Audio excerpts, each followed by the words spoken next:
We got to live with that for the rest of the offseason. But like we just talked about with the players, we look forward to coming back here on April 15th and building another team and trying to do it again. Coach, have you guys been instructed if you guys will be coaching the AFC side of the Pro Bowl? Yes, we will be. Coaches will get a couple of days off after today, and we're going to regroup in Orlando and coach the Pro Bowl. How do you feel about that? Well, it's pretty hard to be excited about anything right now, Eric. We'd rather be getting ready for the next week opponent, but I'm sure it'll be fun. Anthony, was there anything when looking at the game again that anything you would do different? Well, it's always hindsight. Yeah, we do a lot of things different. Looking at the game on the plane coming home last night, but we had a game plan. We went in. We didn't execute as well as I would like. They did a heck of a job of executing. They attacked us pretty good, as you saw. So they were the better team yesterday, no doubt. This season, what's your first,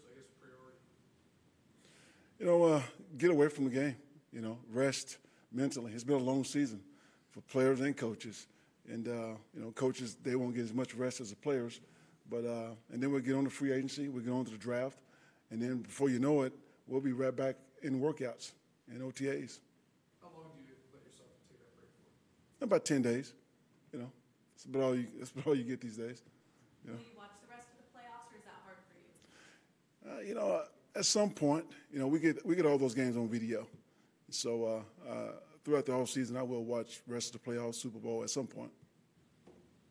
Coach, how much will you spend, if at all, evaluating film from last week, or does that just become part of your season-long self-scout? No, you have to evaluate that film from last week. I mean, my goodness, if you put yourself in that position and you don't succeed, you better learn something. You better get something out of it, and that's what we're going to do. We'll figure out, exactly what they did to us. I mean, like I said, we watched the game last night on the plane. We had a 5-hour flight, but we'll get more detail in that when everyone gets back after the Pro Bowl about some things that we're going to do differently with our football team. I don't think you can just go play a game like that and be the same. As far as coaching staff, Anthony, would you like to have all of them back, or how long will it take to evaluate? No, that's another evaluation process. When I get back, we'll go through that. Actually, I'll go through that at the end of the week, just the coaching staff. And I love the job that they did. Of course, I would like to have everyone back. But when you have some success like that, people are going to come and look at your staff and try to take some of you guys. And some guys, they deserve it. It's a promotion for some of these guys. So we'll see what happens. Have you had a chance to kind of look back from the injuries and the offseason to the 1-2 start to the wins in KC and Pittsburgh? Just kind of overall, how do you kind of view this whole 2018 season for you? I think once we get away from the game and we look back, then I think we can really appreciate the season that we had. Right now it's tough, coming off the loss that we had yesterday. But I was just thinking last night coming home on the plane, Corey Legit, Denzel Perriman, Kaiser, JB, we missed those guys yesterday. Those guys would have made a difference. But, it's always been next man up mentality. We've done a good job with that all year, so no excuses, but we did miss those guys. Coach, every team's different, and obviously in the offseason you add players, you lose players, but for this 2018 team in this locker, what will you remember about the character of this team? This team had a lot of grit, a lot of resolve. This team never quit. Even though we weren't playing our best ball yesterday, we didn't quit. They came back out the second half. They outscored the team 21-6. We dug ourselves in a hole the first half, so it was a little too late, but they never quit. They're going to play 4 quarters. This high character team. You don't hear about these guys getting in trouble, outside of football, getting arrested and things like that. It's a good group, You used that second half run last year, and you said often during the season how that galvanized you into this season. You think the postseason loss will serve as kind of a galvanizer for next year? Well, it definitely will keep us. I don't know if it'll galvanize us or not at this point. Like I said, everyone's so disappointed, but we won't be complacent. I can tell you that.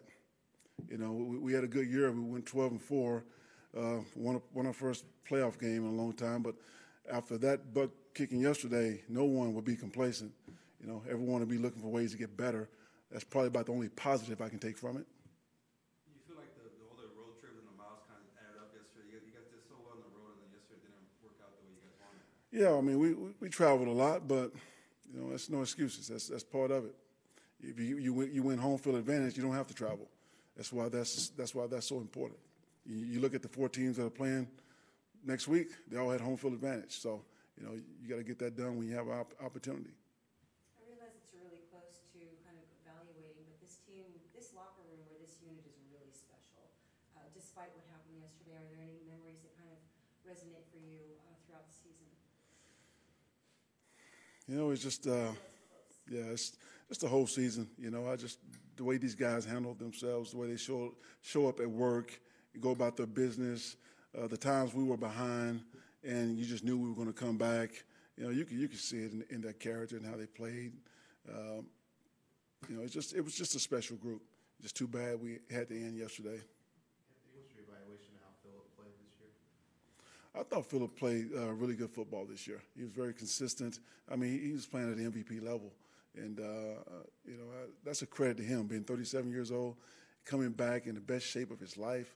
I mean, he was unbelievable. I saw this coming last year in OTAs, just the way he ran around, the way he looked, the way he was throwing. I mean, he's a good football player. He's a Hall of Famer. So, you know, that speaks for itself. Do you think he can continue to play at this level for a couple more years? I do. I mean, after what he showed this year, I really think he can, you know, play for a couple more years, maybe even more. Who knows? I mean, I don't know what these guys are taking these days. I mean, they're playing forever, man. I mean, so. Well, nothing, for most of them, nothing showing up as positive tests. So that's good. Adrian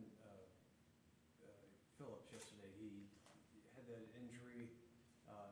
How compromised was he, and then how did he come out of it? Man, you're talking about a heroic performance. I mean, this young man, he tore something in his arm, his upper arm. It wasn't his bicep, but it was something that tore in there. And he wrapped it up, and he went back out. And, I mean, he gutted it out. He stayed in and finished the ball game.